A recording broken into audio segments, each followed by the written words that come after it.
This morning, the Albuquerque Police Department is mourning the loss of one of its own. An autopsy will be done today, and it should give a better answer as to why the officer suddenly died.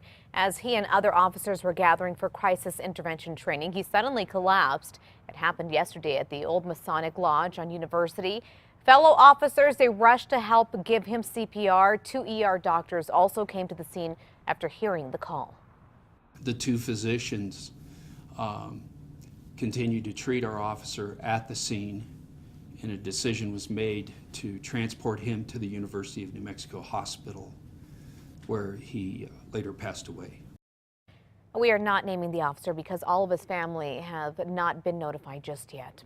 Funeral services for a slain Navajo Nation police officer will begin later this morning. Flags across the state will also be flown at half-staff today, honoring Officer Alex Yazzie. Yazzie was killed just over a week ago while he was responding to a domestic violence call near Shiprock. Police say Justin Fowler was pistol whipping his wife and mother. The 24-year-old then took off to Arizona as police were arriving. There he opened fire, killing Yazzie and injuring 2 other officers. Fowler was also killed in that shootout. The FBI is helping with the investigation at this time. The funeral begins this morning at 10 at the Pinon Hills Community Church, that's in Farmington. After spending months in the hospital, the APD officer shot by another fellow officer is back at home. Detective Jacob Grant was working an undercover drug sting back in January at the McDonald's on Central and Tramway when another officer opened fire. APD says the drug suspects pulled out a pellet gun and Detective Grant broke cover. Lieutenant Greg Brackle critically injured Grant in that accident. The department tells us it's still waiting to interview him for details. At a time when the Albuquerque Police Department is trying to do more with fewer officers while still building better ties with the community, the bicycle unit might be on the chopping block. The department spokesperson says the bike unit is important for getting ahead of problems rather than simply reacting to them.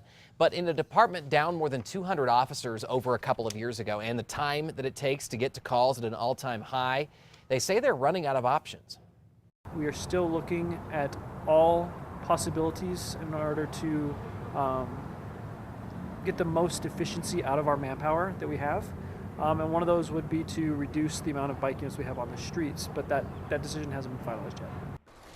Bike officers have benefits that officers in patrol cars don't have. They can go places that cars can't go and hear and see things that others might not. The APD spokesperson insists that nothing has been finalized. We turn now to this. The rise in alcohol-related incidents during this time of year has the party patrol stepping things up. Santa Fe police say they've seen an increase in fatalities and alcohol-related incidents during spring break, prom, and graduation. Now they're adding extra patrols. A warning will be made during morning announcements at the high schools, and flyers will be passed out along with prom tickets. The Bike and Brew Festival is more than a month away, and this year vendors are being allowed to serve drinks there. The Santa Fe City Council has given the green light to allow beer at festivals in May. Councilors voted Wednesday 6-0. They also granted an exception that will permit festival organizers to serve drinks exceeding 5% alcohol to allow for craft beer. Beer drinkers will still have to wear a wristband that limits the number of drinks to only 3 per person. It's now 5:04. You might have seen them around town, billboards with no advertisements, just photos. They're part of an art project centered around a piece of Albuquerque history, and it's set to premiere today. News 13's Catherine Mazzone spoke with artists and coordinators to find out why they say it brings the past to life. Catherine? That's right, Adam. They might seem puzzling, but these billboards all have one thing in common: trains. Steam Song is a conceptual art project set to showcase the rail yard's rich history. I've always been struck by the bad reputation on the politics and the public image and the great space that it actually is. Lee Blaugrund is an Albuquerque local and one of Steam Song's contributors. He says it all started 3 years ago when he had the opportunity to tour the rail yards with a friend. Blaugrund says what they found there was inspiring. That's when they decided to create a project to highlight the rail yard's past and move away from the place it had become, an empty building ridden with graffiti and broken windows. We hope to give the community a little bit of a taste of the history and the cultural significance and the impressive nature of the facility. So we'll change the needle a little bit in people's minds, the image that they've got a real asset in Albuquerque and they're lucky to have it. Now, Blaugren says the rail yards has developed a persona over the past 3 years. There are now a number of community events held within the facility. Back to you, Adam. Catherine, thanks. The project features more than billboards. Coming up in our next half hour, we're going to give you a sneak peek at the other parts of the project and tell you what the artist has to say about them. Investigators are still searching the home of the co-pilot that was on the Germanwings Airbus that crashed this week, leaving 150 people dead. Among the dead were 2 Americans. French authorities say Andreas Lubitz crashed the Airbus into the Alps deliberately. So far, investigators have taken blue bags, a cardboard box, and what appeared to be a large computer from his home. Prosecutors claim Lubitz locked the pilot out of the cockpit before the plane went down on Tuesday. And in New York City, 19 people were hurt after a building exploded, then collapsed yesterday. Police say so far there are no reports of any people missing. The blast was believed to have been caused by gas. Check out the video here. In the moments before the building collapsed, a man was seen running up a fire escape, trying to save people trapped in that building. The man who shot this video tells CNN that the blast was just so powerful that a shelf on his office fell. He says the unidentified man you see in the video was one of many who rushed in to help out. 1 person is dead, 3 others are hurt after a bridge collapsed in Texas. The Department of Public Safety says the collapse happened when a tractor trailer hit a beam on a bridge which was under construction.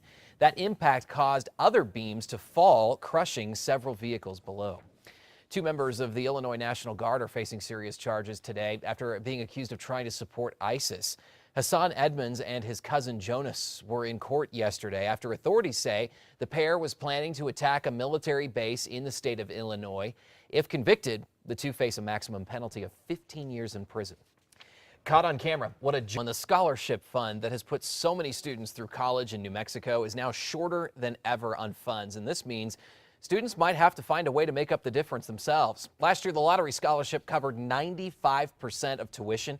Schools like UNM, New Mexico State covered the rest. But this year, the state thinks that students may only get 85% of their tuition money. And that could mean the average UNM undergrad would be $750 short. It's a bit scary because I actually have to work even with the lottery scholarship. So then it's like going to be more, it ends up with more work for me. Now students will have to wait until June to find out just how short they'll actually be. UNM and New Mexico State tell us they have to see an exact number before deciding if they can help students. This comes just days after the legislature failed to come up with a plan to shore up the lottery scholarship fund. Some Metro residents can breathe a sigh of relief this morning, at least for now. County commissioners voted to postpone a decision to build a new proposed community west of Albuquerque. It's drawn a lot of controversy. Santa Elena would sit along I-40 between Atrisco Heritage and the Metro Detention Center. It would be home to its own business parks, town centers, and neighborhoods. But some people in the South Valley want commissioners to focus on existing neighborhoods instead of new ones. They're also worried about not enough water. Representatives of the new development say they've been told there is enough water to go around. This is a unique opportunity for the county and its citizens to gain control over a large piece of property and make sure it is developed with quality growth standards that have not always existed in a lot of the subdivisions we've had. It's really confusing to me why we would waste more tax dollars, and yes, it is tax dollars because kids come from our tax dollars, on a community on the fringe when the core of our communities are hurting, when they're already disenfranchised communities, and when we should be really investing inside of where we currently live. Developers say the community will create 38,000 homes and 75,000 jobs. It's not the type of art you'd find in any art gallery around town. A 3-part project called Steam Song showcases a piece of Albuquerque history. The rail yards. News 13's Catherine Mazzone found out from the coordinators and the artist exactly what that project entails and why they say it's a statement to the community. Catherine? That's right, Adam. It all started 3 years ago when an Albuquerque local and his artist friend from Berlin were visiting the rail yards. They say they were immediately struck by what they saw. The first time he showed me the place, and I have to say I was blown away. It was so beautiful. The sun was there, the classes, the whole building, and it was empty. And I was really impressed. Hans Winkler is a world-renowned artist from Berlin. He was at the rail yards with local Lee Blaugren when the two decided they wanted the community to see what they see. Instead of a building with broken windows and graffiti, the pair wanted to showcase the place's architecture and rich history. Winkler began researching the rail yards, interviewing former workers and studying its history. Today, they'll premiere Steam Song, a 3-part project. It includes 4 billboards featuring photos representing different viewpoints of the rail yards, brochures detailing the place's history, and Ghost Train, a recording of a steam engine set to play in the rail yard's blacksmith building. Now, Ghost Train will play repeatedly and randomly through a sound system in the building. It's set to last between 4 to 6 weeks. Back to you, Adam. Very interesting. And you could see the billboards for yourself in random places near the rail yards. The Ghost Train, part of the project, premieres today beginning at 11 at the rail yards. A former New Mexico Tech president is releasing a new book that's stirring some controversy. In that book, Building the H-Bomb, physicist Kenneth Ford writes about traveling to Los Alamos in 1950 and working with the world's leading scientists to develop the hydrogen bomb. But his book is sparking national headlines because he submitted it to the Department of Energy for review and got a letter back ordering him to remove about 5,000 words. The government believes it reveals secrets, details like the dimensions of the first hydrogen test device and some of its contents. That information, in my view, is no longer secret. It's been put out into the public domain. It's moved from secret to public domain. He released the electronic version of his book this week after he was unable to come to an agreement with the feds. The print version is expected to be out next month. We did reach out to the Department of Energy and didn't hear back. We turn now to this. We now know more of what caused a radioactive leak at WIP in Carlsbad, contaminating 21 workers there. A new report now says it was a mix of cat litter and salts. The report was released yesterday by the independent tech team. Experts from national labs around the country say organic cat litter mixed with a cocktail of nitrate salts caused a barrel from Los Alamos National Lab to burst in February of last year. We're also staying on top of a couple's tax refund deposited into a stranger's bank account. That Albuquerque couple now has their $8,000 federal tax return. Terry Mullen used H&R Block to file a return. He's been waiting for his $8,200 federal return since February. Mullen said H&R deposited the money in the wrong bank account.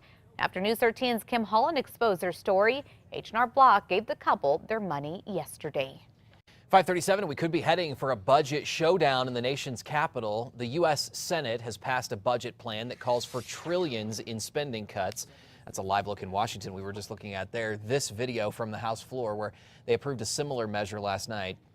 Both along party lines, by the way, the Senate and the House. The new budget plan calls for an overhaul of the tax code as well as a repeal of the health care law and $5 trillion in spending cuts.